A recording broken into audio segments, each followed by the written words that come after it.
Jadi sekarang kita itu akan mereview film yang kita tonton dan juga kita akan mengaitkan dengan beberapa hukum yang ada di Indonesia, apalagi hukum Pidana. hukum pidana. Nah, filmnya itu kita ambil adalah film Orphan 2009. 9. Jadi, oke. Kita bakal ngejelasin nih kasus apa, tapi kita harus tahu KUHP apa yang kita bakal jelasin nih. Iya, jadi Esther itu tuh ternyata memalsuin surat tentang akta kelahirannya yang sama sekali tuh bertolak belakang sama umur sebenarnya gitu. Ya, emang isi dari pasalnya itu apa, Fel? Nah, dari pasalnya itu yaitu dari pasal 264 KUHP. Nah, dari yang pertama tuh adalah ayat 1 yang menyebutkan barang siapa membuat surat palsu atau memasukkan surat yang dapat menimbulkan sesuatu hak, perikat atau pembebasan hutang atau diperuntukkan sebagai bukti dari suatu hal dengan maksud untuk memakai atau menyuruh orang lain memakai surat itu seolah-olah isinya itu benar dan tidak dipalsukan, diancam sebagai pidana penjara paling lama 8 tahun. 8 tahun itu dari KUHP lama kan? KUHP lama. Nah, gimana sih sangkut pautannya kaitannya sama kasusnya Esther? Jadi tuh si Esther itu sebenarnya umurnya 33 tahun ya? 33 tahun. Tapi dia ngakunya 9 tahun. Tuh, ternyata si Esther itu tadinya berasal dari kayak rumah sakit jiwa. Hello? Is this the Soren Institute? Yes. Yes, I need to talk to somebody about one of your children. She was adopted by an American family. It's a girl. She is not come from here. Well, I haven't even told you her name yet. You do not understand. Sarin Institute is not an orphanage, it is a mental hospital. Padahal tapi kalau dilihat-lihat dia itu kan juga kena penyakit kan, makanya dia tuh berarti bertumbuh. Betul. Jadi orang-orang jadi percaya nih kalau misalkan si Esther ternyata umurnya 9 tahun. Pertama-tama kita akan Membahas tentang scene pembunuhan berencana dan juga pasal-pasal yang terkait dengan pembunuhan berencana.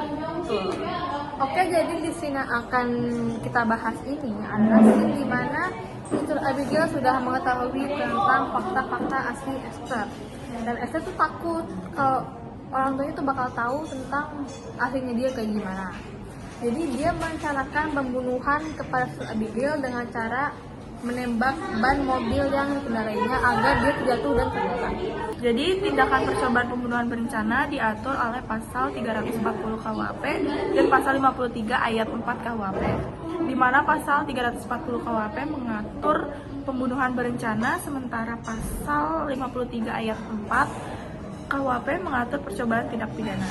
Pasal 53 ayat 4 KUHP menjelaskan jika percobaan kejahatan yang diatur pasal 340 KUHP gagal, maka hukum pidana percobaan tersebut paling lama 15 tahun penjara. Supaya dapat dikenal pasal ini ada beberapa unsur yang harus terpenuhi, seperti niat pelaku yang nyata, permulaan pelaksanaan, dan kegagalan pelaksanaan bukan kehendaknya sendiri.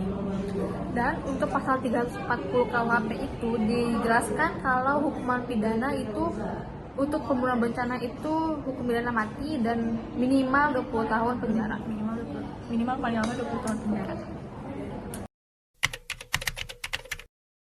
Nah, jadi yang ketiga kita tuh bakal bahas KUHP pasal 44 ayat 1 dan 2 tentang gangguan jiwa atau cacat mental. Di pasal ini tuh dia membahas tentang pengecualian pertanggungjawaban pidana pada pelaku yang memiliki gangguan kejiwaan.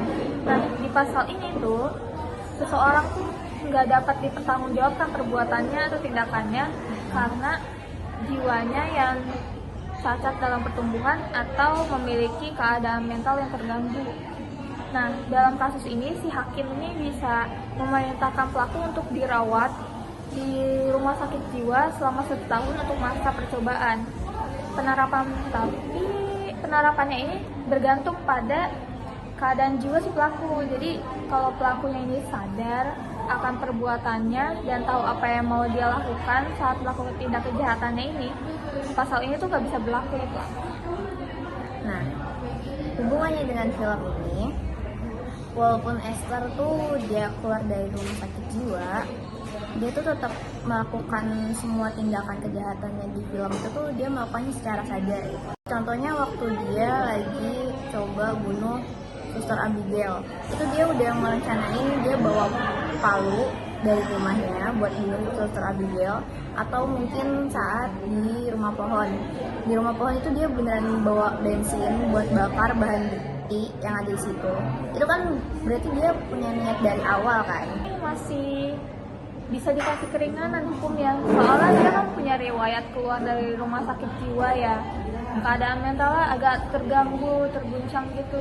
Jadi hukumannya tuh bisa aja dikasih keringanan sama hakim. Menurut pasal ini tuh si Esther ini mungkin bisa diberikan keringanan karena latar belakangnya yang sebelumnya itu dia punya gangguan jiwa psikologis ya.